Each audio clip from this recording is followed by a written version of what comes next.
Halo semua, salam sejahtera Malaysia. Selamat datang ke channel Fels Lifestyle. Terima kasih kerana terus setia dan bersama di dalam channel ini. Tuan-tuan dan puan-puan, ini adalah perkembangan terkini berkaitan dengan kes 8 adun rasuah di Sabah. Tuan-tuan dan puan-puan, ada yang berpendapat tak salahkan rakyat Malaysia, khususnya di negeri Sabah, kerana ini rasuah adun berjemaah yang dilakukan di Sabah telah menjadi satu topik yang panas, terutamanya di kalangan rakyat Sabah yang mungkin hampir setiap hari bercakap tentang kes ini. Nah, ada beberapa komen yang saya terima melalui channel ini, melalui video ini. Sudah pasti ada yang berpendapat mahu 8 adun tersebut dilucutkan jawatan, mahu 8 adun tersebut dipecat. Dan ada yang berkata, kalau mereka didapati bersalah, sepatutnya mereka ditangkap. Nah, akhirnya berkaitan dengan perkembangan terkini kes ini, sebelum ini bekas CEO ada membuat kenyataan mendakwa mempunyai bukti bahawa Ketua Menteri Sabah Haji Jinor menyalahgunakan kuasa. Nah, kalau itu benar, tunjukkanlah bukti itu. Rakyat Malaysia, rakyat Sabah mahu menantikan bukti itu. Tapi kalau tidak benar, adakah itu hanya konspirasi politik untuk menjatuhkan Ketua Menteri Sabah Haji Jinor?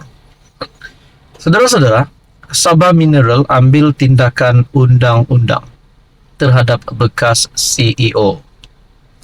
Sabah Mineral Management Sdn Bhd SMM mengambil tindakan undang-undang terhadap bekas CEO John T. Enggihon yang didakwa bertindak melangkaui bidang kuasanya untuk memberi manfaat kepada entiti yang berisiko ada konflik kepentingan.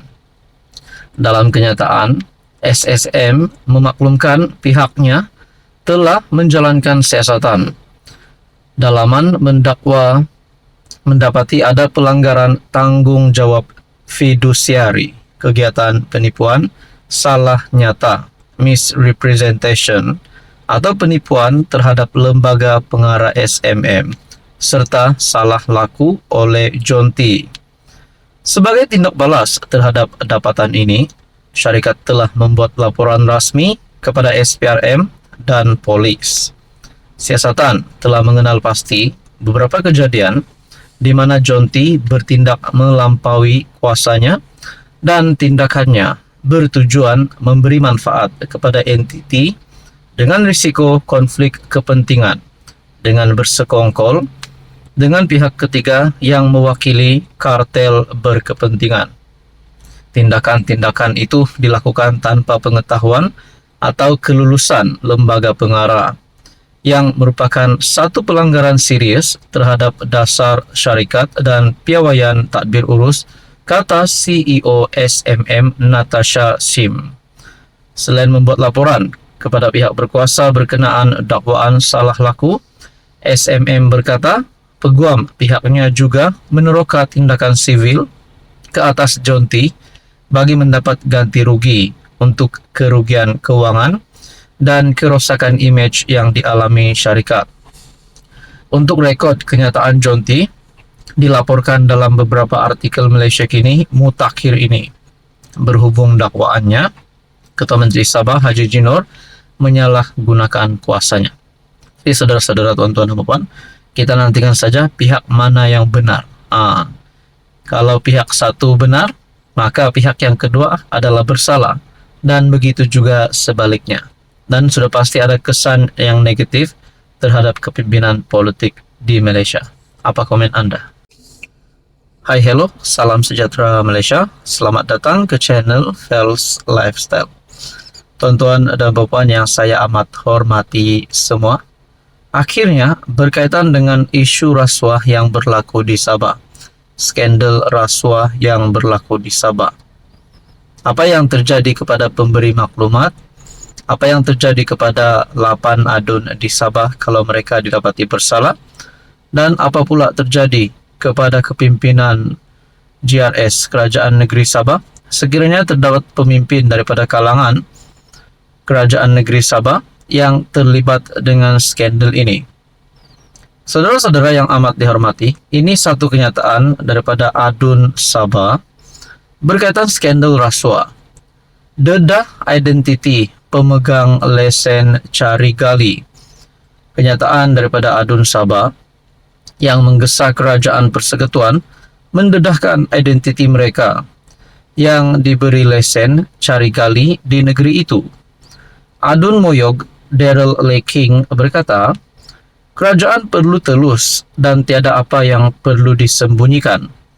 Apa yang saya cadangkan kepada kerajaan ialah, jika mereka mahu menjelaskan perkara ini dan sebenarnya tiada apa yang perlu disembunyikan, dedahkan semua syarikat yang telah diberikan lesen cari gali ini supaya kita tahu siapa mereka. Ini adalah aset Sabah dan ini adalah masa depan Sabah. Dan kita biarkan orang menguruskan aset kita dengan pelbagai perkara meragukan berlaku di sebalik tabir, katanya semasa perbahasan belanjawan negeri di Dun Sabah. Sebelum ini, seorang pemberi maklumat mendakwa kepada Malaysia Kini bahawa dia mempunyai bukti rasuah melibatkan 8 Adun Sabah.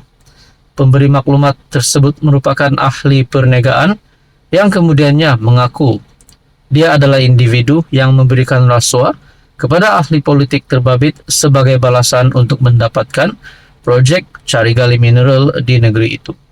Nah, itulah menjadi persoalannya. Pemberi maklumat mengaku dia adalah individu yang memberikan rasuah. Jadi bagaimana pemberi maklumat itu mempunyai harapan untuk mendapatkan perlindungan immunity sekiranya beliau adalah pemberi rasuah? Adakah beliau juga yang mungkin terlibat dengan salah laku ini?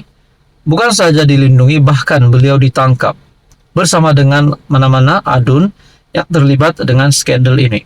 Nah, kita pun tak tahu apa akan jadi pada masa akan datang. Sementara itu, bekas Ketua Menteri Sabah, Shafie Apdal, turut senada dengan gesaan Leking. Jadi, saudara-saudara yang saya amat hormati, kalaulah Ketua Menteri Sabah hari ini, Haji Jinor, terlibat dengan skandal ini, adakah beliau mungkin berisiko untuk dipecat, dilucutkan jawatan, dan Dun Sabah bubar?